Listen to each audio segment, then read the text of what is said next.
Good morning, everyone. Today, again, I am here to discuss one problem from the text of NCERT, question number 15 from chapter 12, Electricity, from the NCERT book. Now, this problem is very excellent problem from my point of view, and let's see what is the question saying. Two lamps, one rated 100 watt at 220 volt and other 60 watt at 220 volt. दो lamp हैं, एक 100 watt power वाला और जो 220 voltage पर 100 वाट की power देता है, और दूसरा हमारे पास जो लैंप है उसका पावर कंजम्पशन है 60 वाट 220 वोल्टेज के सोर्स पर। आर कनेक्टेड इन पैरेलल, उन दोनों को पैरेलल में लगाया गया है टू इलेक्ट्रिक मेन सप्लाई से उसे पैरेलल कनेक्शन से जोड़ा गया है। What current is drawn from the line, तो लाइन से कितना करंट निकलता होगा, कितना इन दोनों लैंप ने मिलकर कितना करंट लाइन से लिया होगा। If the supply voltage is 220 volt, अगर सप्लाई का वोल्टेज 220 वोल्ट है।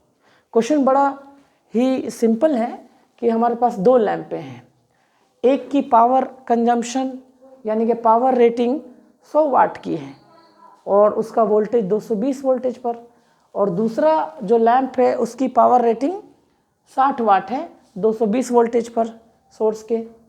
उन दोनों को पैरेलल में कनेक्ट किया गया to the electric main supply, electricity के मेन सप्लाई से उन्हें पैरेलल कनेक्शन से जोड़ा गया, यानी कि उन दोनों को पैरेलली जोड़ा गया।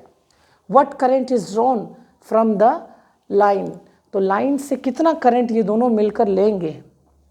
If the supply voltage is 220 volt, अगर सप्लाई वोल्टेज 220 वोल्ट है तो देखिए ऐसे प्रश्नों को कैसे बनाना है। सबसे पहले तो हम इन दो लैंपों को पैरेलल में जोड़ देते हैं। तो ये लैंप नंबर वन मान लेते हैं ये, और लैंप नंबर 2, ये लैंप नंबर 2 मान लेते हैं। तो ये दो लैंप है, ये 100 वाट का मानते हैं, 100 वाट की पावर कंजम्पशन है और इसका 60 वाट का है पावर कंजम्पशन, और इन दोनों को पैरेलल में जोड़ दिया। अब ये पैरेलल में जुटने के अलावा इन्हें मेन सप्लाई से जोड़ दिया, सर्विस मेन से जोड़ दिया। ये है आपका मेन सप्लाई।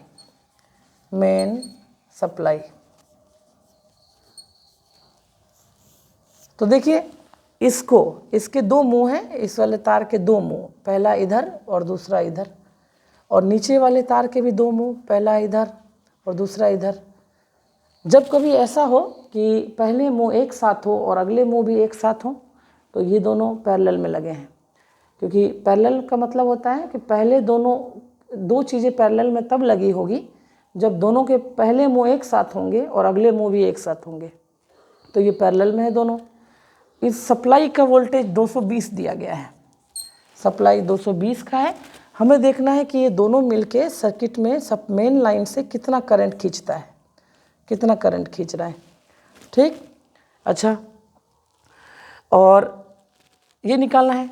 तो सबसे पहले देखिए कि अगर मान लेते हैं कि इस कोने से यहाँ तक चलें, हम इस रास्ते से ऐसे चलेंगे तो कितना चेंज आएगा, पोटेंशियल डिफरेंस में कितना चेंज आएगा। तो देखिए 220, अगर यहाँ से यहाँ मूव होंगे आप सर्किट में, तो ऐसे यहाँ इस बिंदु से इस बिंदु जाएंगे तो कितना पोटेंशियल डिफरेंस बदलेगा, 220 वोल्टेज इस रास्ते से। अगर इस पॉइंट से आप इस पॉइंट तक जाएंगे तो भी कितना पोटेंशियल में चेंज आएगा, 220। दोनों चीज़ें पैरेलल में हैं, इसीलिए दोनों का वोल्टेज सेम होगा, दोनों का पोटेंशियल डिफरेंस सेम होगा, यानी कि इस और इस पॉइंट के बीच का पोटेंशियल डिफरेंस 220 वोल्ट है, यानी कि इस और इस पॉइंट के बीच का पोटेंशियल डिफरेंस भी 220 वोल्ट ही है, पैरेलल में है, दोनों का वोल्टेज सेम होगा। मान लेते हैं इस ब्रांच में करंट I1 है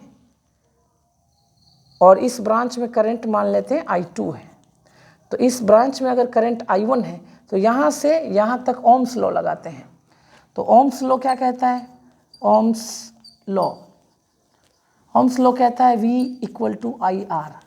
यहाँ से यहाँ तक कितना पोटेंशियल चेंज आएगा, 220 वोल्ट।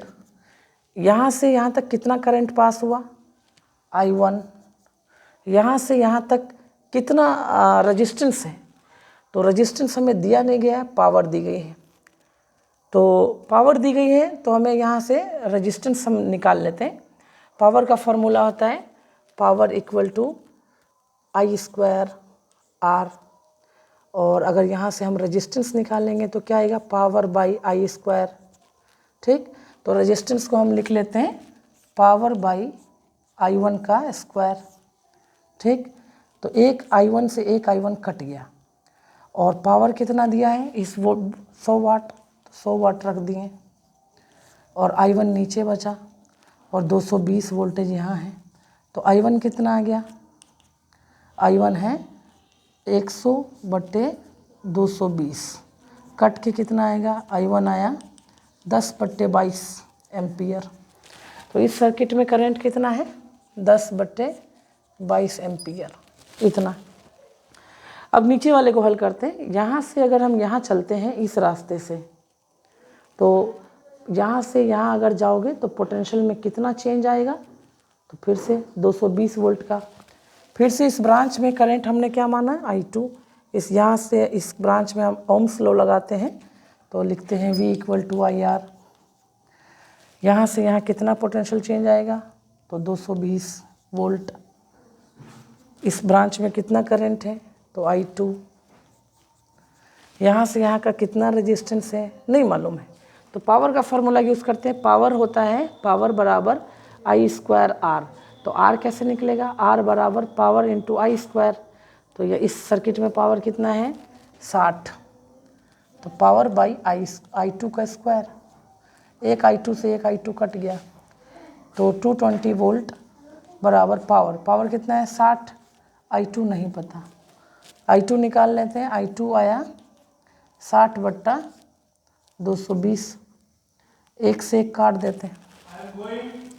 ठीक, तो I2 आ गया उतना। तो मेन सप्लाई से कितना करंट ड्रॉ किया इन दोनों ने मिलके, तो करंट हमेशा ये I1 है और ये I2 है। इधर से जितना आया होगा करंट, उसमें से कुछ I1 इधर गया और कुछ I2 इधर गया, यानी कि जो टोटल करंट I है, टोटल करंट जो इधर से खींची गई है, वो दो हिस्सों में बटी है, I1 और I2 में। तो I बराबर I1 प्लस I2, क्योंकि जो आया था यहाँ पे उसी में से कुछ इधर से गया और कुछ इधर से गया।